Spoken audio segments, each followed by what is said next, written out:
题了。既然我们彼此的第一5场优势，取胜的最关键是不是也能融合出一个新技能？请进入半决赛的4支队伍。决赛第1场，星罗国公主是星罗国家学院的队员，学院对史莱克学院。我们一支全魂王阵容。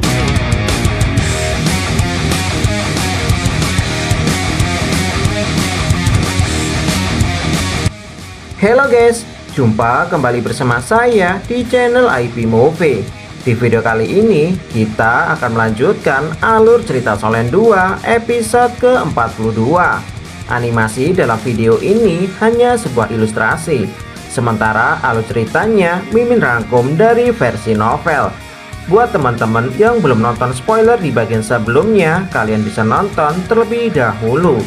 Pasalnya cerita kali ini akan melanjutkan alur cerita di bagian sebelumnya. Tanpa berlama-lama, langsung aja kita masuk ke inti ceritanya. Ini dia, let's check it out.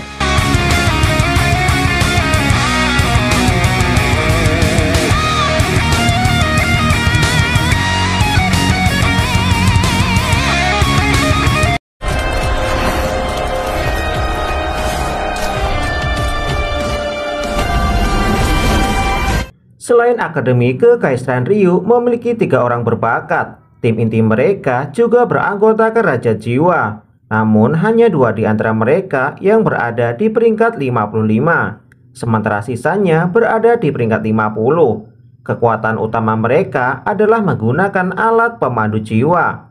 Akademi Kekaisaran Ryu pada awalnya bukanlah ancaman bagi Akademi Shrek. Namun setelah Akademi Kekaisaran Ryu berhasil mengembangkan alat pemandu jiwa, maka mereka akan menggunakan alat pemandu jiwa yang belum pernah mereka gunakan sebelumnya untuk melawan tim Akademi Shrek. Selama beberapa tahun terakhir, alat pemandu jiwa dari Kekaisaran Ryu telah mengalami perkembangan yang cukup jauh, sehingga sangat sulit untuk dihadapi. Selain itu, babak semifinal akan terdiri dari 3 ronde. Pertarungan tim, pertarungan individu, dan pertarungan 2-2-3. Selama mereka berhasil meraih kemenangan dalam 2 ronde, maka mereka akan masuk ke dalam pertandingan final. Setelah Guruzo selesai menjelaskan hal tersebut, seluruh anggota tim Akademi Shrek segera pergi meninggalkan ruangan Zoe. Yu-Ho kemudian bertanya kepada Bebe, apakah mereka dapat memenangkan pertandingan. Bebe tersenyum dan mengatakan, apakah Yu-Ho tidak percaya diri setelah mendengar ucapan Guruzo? Namun Yu-Ho beranggapan jika lawan mereka sangatlah kuat. Meski Bebe membenarkan hal tersebut dan mengatakan jika tim yang akan mereka hadapi seluruhnya beranggotakan Raja Jiwa. Namun Bebe percaya dengan kemampuan yang dimiliki oleh tim Akademi Shrek. Akademi Shrek telah melahirkan banyak murid berbakat, bahkan berhasil menciptakan seorang Raja Jiwa sebelum berusia 20 tahun. Mungkin di masa depan, semua murid yang berasal dari Akademi Shrek akan menjadi seorang Master of Wang Hao dulu. Setelah memasuki kamar, Yu-Ho dan Wang Dong segera melakukan teknik fusi Hao Dong. Sesaat kemudian, Wang Dong terkejut dan membuka kedua matanya. Wang Dong tidak menyangka jika kultivasi Yu-Ho telah mengalami peningkatan. Wang Dong kemudian bertanya kepada Yu-Ho, apa yang sebenarnya terjadi kepada Yu-Ho? Jika bukan karena Wang Dong selalu bersamanya, mungkin Wang Dong akan mengira jika Yu-Ho telah meminum sebuah pil obat yang sangat berharga. Yu-Ho tersenyum dan mengatakan, meski dirinya memberitahu Wang Dong, mungkin Wang Dong tidak akan percaya. Wang Dong menatap Yu-Ho dengan curiga dan kembali bertanya, apakah hal ini disebabkan oleh meditasi yang dilakukan oleh Yu-Ho sebelumnya? Namun Yu-Ho hanya tersenyum ketika mendengar pertanyaan Wang Dong dan mengajak Wang Dong untuk kembali melakukan kultivasi. Energi spiritual Hao Dong mengalir ke dalam tubuh mereka. Ketika hari menjelang pagi, Yu-Ho dan Wang Dong telah selesai berkultivasi. Yu-Ho kemudian mencoba kekuatan mata iblis ungu di luar jendela. Sehingga cerita ketika pertandingan semifinal akan segera dimulai, Ma Xiaotao memimpin anggota tim Akademi Shrek berjalan memasuki stadion. Bersamaan dengan hal tersebut, 3 anggota tim lainnya juga terlihat tiba di tempat tersebut. Teriakan penonton bergema ketika melihat 4 anggota tim yang akan bertanding. Hal mengejutkan terjadi di mana Tuan Putri Jiu Jiu merupakan anggota dari Akademi Kekaisaran Xinglo. Tidak berselang lama, Kaisar Xinglo didampingi oleh 4 Master Roh bertitel dahulu berdiri di atas podium. Sementara 4 akademi yang akan bertanding telah berdiri di atas arena. Yu Hou kemudian memperhatikan 4 Master Jiwa bertitel dahulu yang berdiri di belakang Kaisar Xinglo.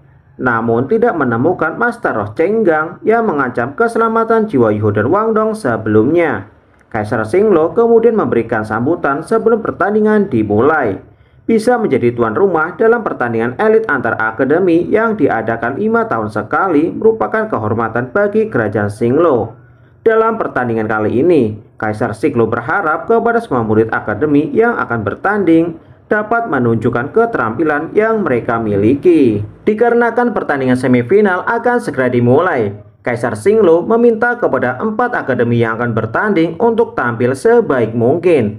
Setelah Kaisar Xinglo selesai memberikan sambutan, seorang Master Roh bernama Huan Jinsu segera turun ke arena dan bertugas sebagai juri pertandingan. Kemunculan Huan Jinsu yang mempunyai gelar sebagai Dahulu Surgawi seketika membuat Guru Zhou terkejut. Pasalnya, orang tersebut telah lama menghilang dari benua Daoluo. Bersamaan ketika Ma Xiaotou berjalan menuju arena, Yu Hou kemudian bertanya kepada Bei, apa yang dimaksud dengan Dahulu Surgawi? Apakah orang tersebut sungguh sangat kuat? Bei mengangguk dan menjelaskan, roh pelindung Dahulu Surgawi sangatlah istimewa, menggunakan rasi bintang sebagai roh pelindungnya. Namun orang yang memiliki roh pelindung Dahulu Surgawi ditakdirkan untuk hidup sendiri selama hidupnya. Tidak berselang lama, masing-masing dari kedua tim telah berada di atas arena. Sebelum undian dimulai, Kaisar Xinglo kembali mengingatkan jika persahabatan di atas segalanya. Kaisar Xinglo berharap jika mereka dapat bertanding dengan memikirkan hal tersebut. Setelah mengatakan hal ini, Kaisar Xinglo akan segera melemparkan sebuah bola yang bertuliskan angka ke udara. Siapapun yang mendapatkan bola yang sama, maka mereka akan menjadi lawan dalam pertandingan. Setelah mengatakan hal ini, Kaisar Xinglo segera melemparkan bola tersebut. Ma Xiaotou dan Putri Jiu Jiu sama-sama mendapatkan bola nomor 1. Sehingga dalam pertandingan semifinal, Akademi Shrek akan menghadapi Kekaisaran Xinglo. Sementara Akademi Ryu akan menghadapi Akademi Zhangling. Setelah Ma Xiaotou kembali, Guru Zhou meminta kepada Ma Xiaotou, Dai Yuaheng, Ling Luochen, Bei, Susansi, Yu Hou dan Wang Dong untuk maju dalam pertandingan pertama. Setelah mengatakan hal ini, Guru Zhou kemudian berjalan ke arah Yu Hou dan mengulurkan tangannya. Tindakan Guru Zhou kemudian diikuti oleh seluruh anggota tim Akademi Shrek. Guru Zhou tidak pernah menyangka jika Akademi Shrek yang beranggotakan tim cadangan akan sampai ke dalam pertandingan semifinal. Kejayaan Akademi Shrek akan ditentukan setelah mereka bertanding. Meski mereka kalah, namun mereka akan tetap menjadi murid kebanggaan Akademi Shrek. Setelah Guru Zhou mengatakan hal ini, semua orang bersemangat dan mengatakan jika Akademi Shrek pasti menang. Kemudian mereka melangkah maju menuju arena pertandingan. Pada saat ini, kedua tim secara bersamaan berjalan memasuki arena. Putri Jiu Jiu kemudian mengalihkan pandangannya ke arah Yu Hou. Tepat ketika kedua tim saling berhadapan, Dahulu Surgawi meminta kepada kedua tim untuk mempersiapkan diri. Formasi Akademi Shrek saat ini jauh berbeda dengan sebelumnya, di mana Dai Yuaheng, Bei, Ma Xiaotou berada di formasi depan. Susansi berada di tengah bersama Ling Luochen. Sementara Yu Hou dan Wang Dong berada di formasi paling belakang. Di sisi lain, anggota tim Xinglo juga membentuk sebuah formasi. 6 orang membentuk segitiga, dengan Putri Jiu Jiu berada dalam formasi paling belakang.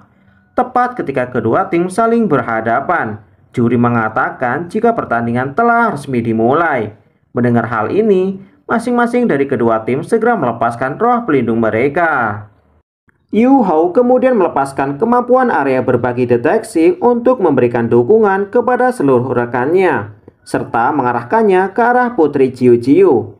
Sesaat kemudian, Yu Hou terkejut ketika mengetahui jika Putri Jiu Jiu menggunakan alat jiwa mahkota bintang di dahinya. 2 cincin jiwa berwarna kuning, 2 ungu dan hitam bersinar. Di sisi lain, Susansi segera merilis teknik pemindahan tubuh Xuanming untuk menargetkan Putri Jiu Jiu. Namun hal mengejutkan terjadi di mana Putri Jiu Jiu mampu memblokirnya dengan alat jiwa mahkota bintang, sehingga teknik pemindahan tubuh Xuanming tidak berjalan dengan sempurna. Di sisi lain, Ma Xiaotao segera melesat ke arah formasi tim musuh, kemudian melepaskan roh pelindung api Phoenix ke arah Huang Heyun. Huang Heyun segera melepaskan roh pelindung pertamanya, yaitu roh pelindung macan setan putih untuk memblokir api Phoenix Ma Xiaotao. Melihat Huang Heyun mampu memblokir setiap serangan yang dilepaskan oleh Ma Xiaotao, seketika membuat Ma Xiaotao terkejut. Ma Xiaotao kemudian mengarahkan pandangannya ke arah Putri Jiu Jiu yang berada di belakang Huang Heyun. Ma Xiaotao kemudian menyadari jika Huang Heyun mendapatkan dukungan dari roh pelindung Putri Jiu Jiu. Bahkan teknik dukungan yang diberikan lebih kuat daripada 7 pagoda harta karun. Sambil menghindari setiap serangan yang dilepaskan oleh Huang Heyun, Ma Xiaotao kembali mengingat roh pelindung mahkota bintang yang sangat langka, bahkan sudah ada di zaman era leluhur Tangsan. Tidak berselang lama, serangan yang dilepaskan oleh Huang Heyun menembus api Phoenix Ma Xiaotao. Namun Ma Xiaotao memilih untuk menghadapinya secara langsung dan melepaskan roh pelindung api Phoenix sejati.